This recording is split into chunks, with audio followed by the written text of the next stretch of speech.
But I wanted to bring that up to get us into a perspective of what we're going to read in Acts chapter 27. Of course, the Edmund Fitzgerald has some more comic technologies that Paul and his crew did not have. Paul and his crew were dependent mainly on the wind to get around the ocean and move around the Mediterranean Sea. The Edmund Fitzgerald had engines and whatnot. The Edmund Fitzgerald had radar. He didn't only have just one radar, but had both radar. So when you go through some of the history of the Edmund Fitzgerald, you go through what was explained and through the radio transmissions, and some people were kind of surprised at the fact that they didn't have any of the radar. They didn't lose just one radar, but he lost both radar. And there's some other circumstances surrounding it, including the lighthouse at one of the points which they were trying to get to was malfunctioning and not in operation. You hear these terms of the perfect storm. That's what happened on November 10th of 1975. And as we look in Acts chapter 27, it seems to be the perfect storm for Paul and those on that ship. Everything that seemed to go wrong probably did go wrong.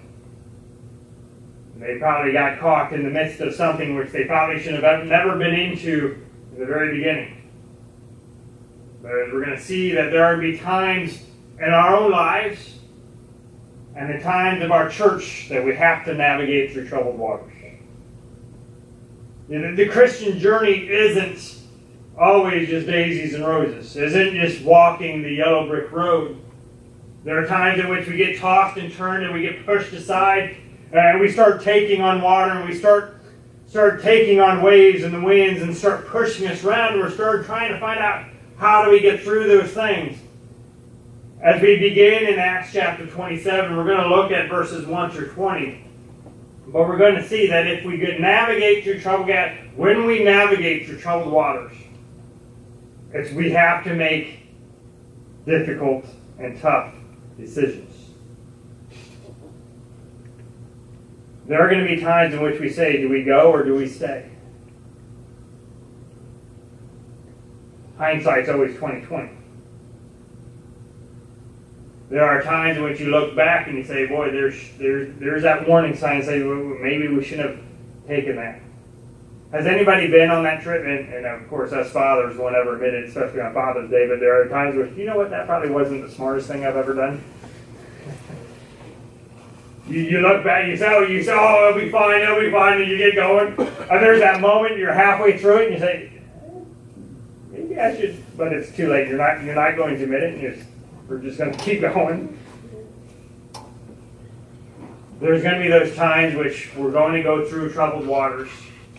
And at each of those moments in time, we're going to make difficult decisions that will impact our future, not only as Christians, but as a church. It's going to impact our future based on the decisions we make as we navigate through troubled waters. Into our passage, do I have some images on there, Noah, about a boat or the map? No. I'll bring that up next week regarding some shipping terms that we have to understand on what it talks about the stern or the port side, the bow, the hull, all those kind of things, and talk about just the navigation of the scenario and the travel in which they're going from. They're basically coming from the area of Israel, and Sidon is what we're going to read here. Going almost due west would be the preferred passage. Due west and then head north to Italy and go to Rome. But because of the troubled waters, they're going to have to change the path. And that's some of the things that we have to understand, that if we have to make these tough decisions, navigate through troubled waters, we make these tough decisions even when the destination seems impossible. Even when the journey becomes dangerous and when hope is abandoned. So let's look at Acts chapter 27, verses 1 through 20. See what we need to do to navigate through troubled waters. Again, I'll be reading out of the New American Standard. You follow along with whatever translation you have in front of you. Acts chapter 27, starting in verse 1.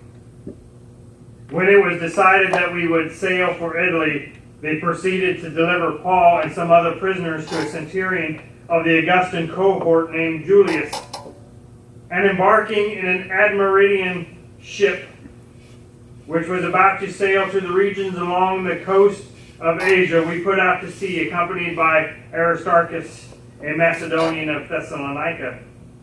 The next day we put in at Sidon, and Julius treated Paul with consideration and allowed him to go to his friends and receive care. From there we put out to sea and sailed under the shelter of Cyprus, because of the winds were contrary. When we had sailed through the sea, when we had sailed through the sea along the coast of Cilicia, and Pamphylia, we landed at Myra in Lycia.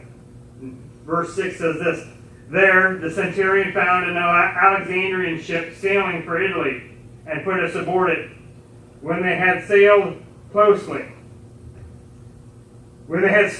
slowly for a good many days, and with difficulty had arrived off Cnidus, since the wind did not permit us to go further, we sailed under the shelter of Crete, off Salmon.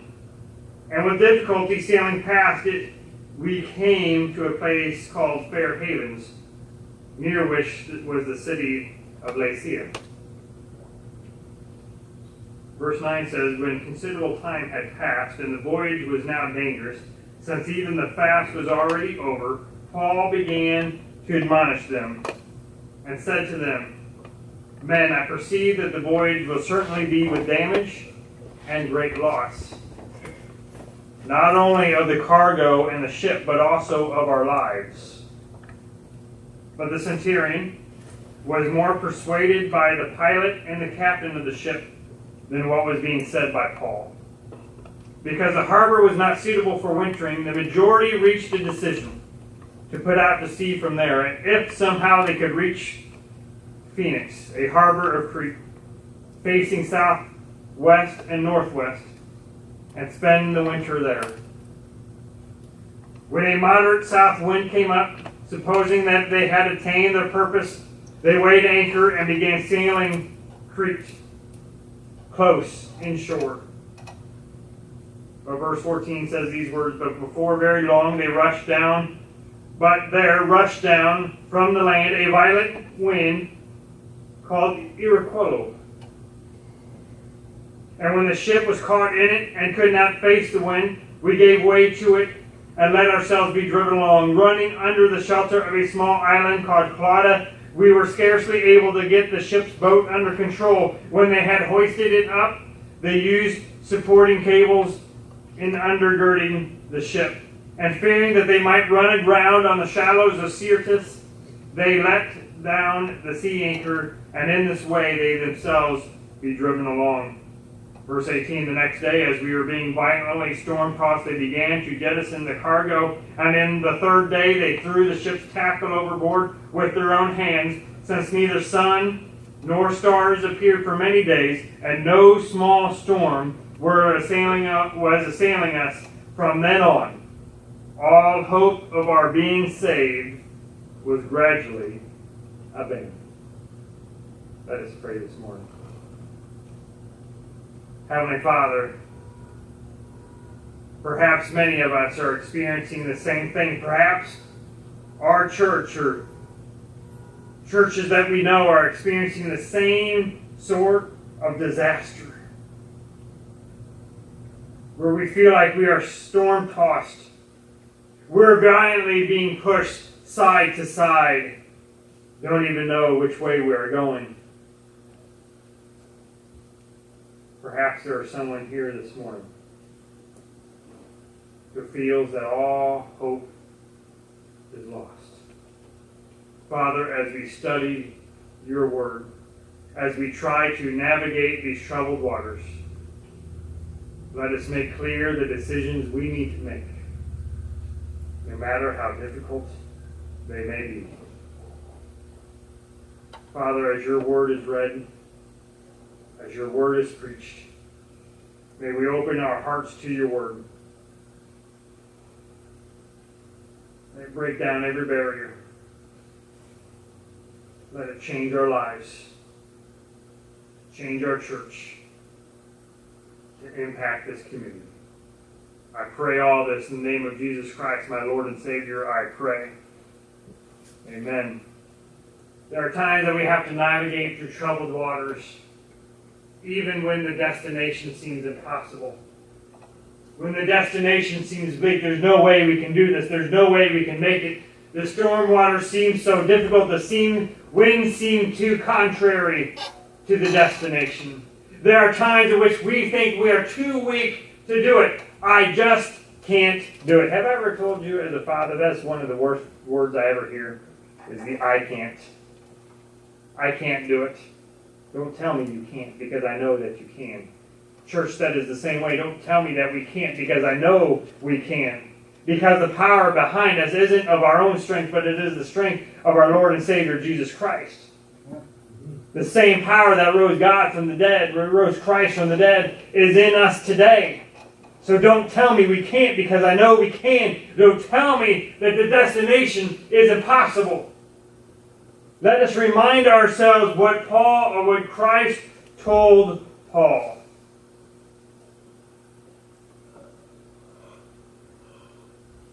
I believe it was in Acts. Let's see, where was it at? Paul, when he was in one of his prisons, Jesus came to him by night. Acts chapter 23, verse 11. Jesus tells Paul, "Take courage, for as you have solemnly witnessed to my cause at Jerusalem, so you must witness at Rome also." God's promise is that you are to get there. But there are going to be times in which we think that destination is impossible to reach. As we look in our Bibles, it is 4 chapters ago. It seems like probably in our sermon series about a month and a half ago, it seems so long ago that God's promise was for Paul to be in Rome. So many things have happened. It's been years since that promise.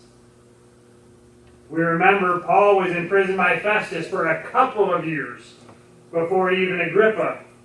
And then the time from Agrippa to now, where he was sent to Rome by Agrippa.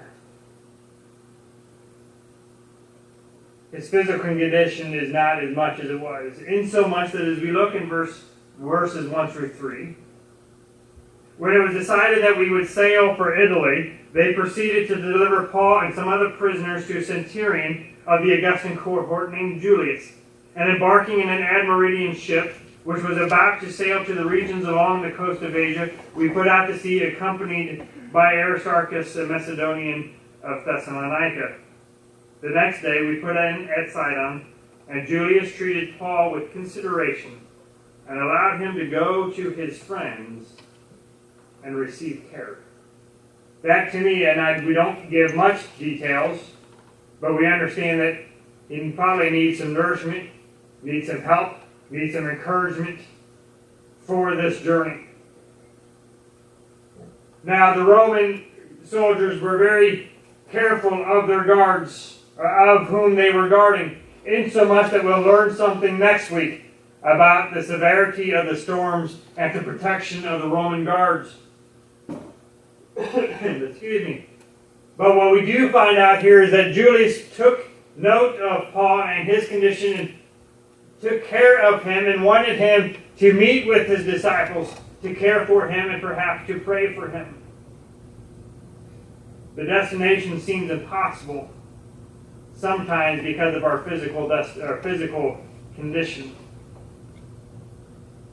There had to be times in which Paul thinks, how am I going to get there? There are times in our own lives and in our church saying, how am I going to get there? We look to our left and we look to our right and we say, we can't do it. We physically can't do it. Church, there are times when, yes, we physically should not be able to do it. But praise be to God that He's not relying on our own strength. but we rely on His strength. The destination may seem impossible because of our physical condition, but it doesn't mean we're not going to get there. The final destination may not only seem impossible because of our physical condition, but may become impossible because of forces outside our control. Look what it says in verses 5 through 8. In verse 4, we put out to sea and sailed under the shelter of Cyprus because the winds were contrary. Here's what happens when you go out sailing. When you're in the destination, when you go out to sea, and is what it says in chapter 27, verse 4. They had a shelter under Cyprus, which wasn't the direct destination to get to Rome. Rome is due west. Cyprus is a little bit more north and northwest. But because of the storm, when you're out in the midst of the sea, in the midst of the ocean, when there's no island there, you're at the mercy of the waves. You take shelter under the islands, under the shore, or near the shore, to protect yourself of the winds. See, when the winds and the sea come crashing, they come both to the left and to the right, from the forward and from the back. They come crashing, whichever the way the winds blow. Sometimes the winds force us a different route. They force us a different direction in which we want to go. They change our journey. Verse 5 and 6 says, we had sailed through the sea along the coast of Cilicia and of Pamphylia. We landed at Myra and Lycia. The centurion found an Alexandrian ship sailing for Italy, and we put us aboard. And when we had sailed slowly for a good many days, take note of what that says, because sometimes the destination not only takes us, it's the unforeseen forces outside of control, not only take us a different route, but makes us take a longer journey. Sometimes we look around and say, couldn't we just be there already?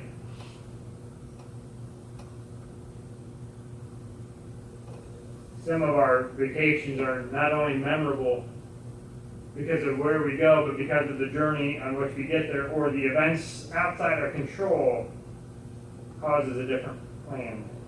When I was younger, I was probably 5 or 6 or so, back when Caterpillar had still the 2-week shutdown and Caterpillar vacations. That was back in the day where we liked to go on a 2-week vacation across country. Now that doesn't like to happen very often. So we loaded up in the family in our Ford Econoline, the big honking conversion van. And we head out west, and we went out to I believe it was Yellowstone National Park. I believe that's where it was. And from my understanding, there was 2 entrances to the park wherever we were going. The main entrance and the back entrance, apparently. And of course, my dad wanted to go to the back entrance. And so we go apparently up this narrow road to get up to this back entrance, only to find out it was closed because of all the snow that had started to snow. But here's the problem. There's no place to turn around. My dad had to drive a big old conversion van with 3 kids, and I believe his parents were with us and my mom going down the back of the conversion van, going backwards down a mountain. Sometimes the journey takes a little longer because of unforeseen circumstances. I'm sure the kids were perfectly fine and perfectly under control and perfectly quiet the entire time. Sometimes our trip takes longer than planned because of unforeseen circumstances. Circumstances beyond our control. In churches, we're no different. There are so many times in which I lay out a plan. Here's the plan in which I believe that God is leading us to, and we set out on this journey, and next thing we know, there's something that happens. And it doesn't just take us off course, it jolts us off course. And when those things happen, when we navigate through troubled waters, we have to make those difficult decisions. Because there are going to be times when the destination seems impossible. because of physical condition, because of forces outside of control. Church, let me remind you, doesn't mean we give up. It means we take the tough decisions. Not only when the destination seems impossible, but as we look in verses 9 through 13, we make the tough decisions when the journey becomes dangerous. When considerable time had passed and the voyage was now dangerous. Here's what happens. There are so many times in which we go along our destination, we think everything is going fine, and you set out in the right time, thinking it's the ideal time. For those who are in the boating industry, shipping industry, there are ideal times in which you should ship. There are not so ideal times in which you should ship. Going in a Caribbean cruise anytime between now and November, probably not the most ideal time to go. The reason being, it's hurricane season. My wife and I and our kids, we went to a trip to the Dominican Republic right around October, November time frame. You get really good deals going there, by the way. First couple days was a great day. Great opportunity. Great days until about Wednesday, midweek. And all of a sudden winds started to pick up, and every time you're on the beach you're getting a new fresh coat of paint because you're getting sand blacks by all the sand. Our flight was to leave either Saturday or Sunday. And as they leave, we board our shuttle to get to the airport, and we're thinking everything is fine. And as normal, you get there a few hours early, to make sure you get there in plenty of time. When we get there at like 11 o'clock, our flight was supposed to leave at 2 o'clock, and everything is going great. Everything is great. Hey, we'll grab some burger. We sit down. We just sit down. And we start eating our meal, and all of a sudden we hear over the PA. Final call, flight so-and-so to St. Louis. Oh, what? Wait a second. All of a sudden our flights got changed. I'm confident that the reason why the flights had to get bumped up is I think they're pushing as many flights off the island as fast as they can because the storm was coming. You see, journeys happen, and journey becomes dangerous when the timing is not right. In Acts chapter 27, verse 9, describes the fact that a considerable amount of time has passed. The ideal sailing time has already occurred, but because the amount of the ideal sailing time has passed, the dangerous situation has occurred. The voyage is now dangerous. It's not even safe to travel anymore. Paul senses this and explains to them in verse 10, Men, I perceive that the voyage will certainly be with damage and great loss, not only of the cargo and the ship, but also of the lives. See, the journey becomes dangerous when the timing is not right. People normally sense this. Say, this isn't right, it isn't good. But not only when the journey becomes dangerous when the timing is not right, but the journey becomes dangerous when pride is the basis for our decisions. Look what it says in verse 11. But the centurion. Now you understand, you got to remember that this is a jail ship. They were transporting prisoners to Rome.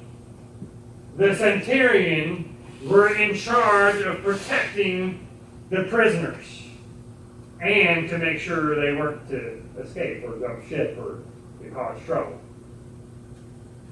Their main goal was to make sure the prisoners got to Rome. So Paul, being a prisoner, goes to the centurion and says, wait a second, this isn't good. I'm not saying that we have to turn back. I'm just saying we got to wait for a little bit. If we continue to go, there's going to be great damage and great loss. Not only of the cargo and the ship, but also of the lives. But look what it says in verse 11. The centurion was more persuaded by the pilot and the captain of the ship than by what was being said by Paul. Here's what I understand. If I am the pilot of the ship, perhaps probably of years of experience sailing the seas of the Mediterranean, say, been there, done that. Sometimes our past experience of luck thinks that we're an expert of driving conditions. I think I'm an expert of driving in winter snow. Because in one Martin Luther King weekend, I left Ames, Iowa, in about 10 inches of snow to come back to Illinois thinking, oh, it'll be all good. It was the dumbest decision I've ever made. I was driving on I-80 going 40 miles an hour because I couldn't see, and the truck drivers were driving 40 miles an hour because it was that bad. What happened? Because I was lucky enough to not get in a car accident or put myself in the ditch, I think every time that it snows, it's not a big deal. I've driven there, been there, done that. Just because you got lucky in your past doesn't mean you're going to make good decisions. So many times we think to ourselves, we've done it okay before, we'll do it fine just then, and our pride becomes the basis of our decisions. And you know what happens with our pride is we become stubborn. And I'm not saying men become stubborn, but sometimes we become stubborn. And women become stubborn too, trust me. And what happens when pride becomes the basis of our decisions, we're no longer thinking clearly. And we're no longer thinking with the right intention. We're no longer thinking of getting to the destination. We're no longer just trying to go out and prove people wrong. You don't need to prove anybody wrong. You don't need to prove anyone wrong. You just got to make the tough decision and say, you know what? Sometimes the tough decision is to stay put. Sometimes the tough decision is to wait. Sometimes the tough decision is to be still and know that He is God. Verse 12. Because the harbor was not suitable for wintering, the majority reached a decision to put out to sea from there if somehow they could reach Phoenix, a harbor creek facing southwest and northwest, and spend the winter there. The journey becomes dangerous when the captain is silenced. I'm amazed by one word of that verse. Verse 12, because the harbor was not suitable for wintering. In other words, it wasn't the most ideal place to hunker down for a few months. Look what it says. The majority reached a decision. There are times when the captain cannot be silenced. There are times in our life when we got to, pardon the expression, but shut up and listen to the captain. The fatal flaw of this journey is the captain did make the decision. Sometimes the fatal flaw of the church is we stop listening to the captain. And we start seeking the majority of opinions. Major falls in the Christian walk, in your own life. You stop listening to the Prince of Peace, and you start listening to the world, because you think they know best. And here's what happens. When we start listening to the world and we start silencing out the captain,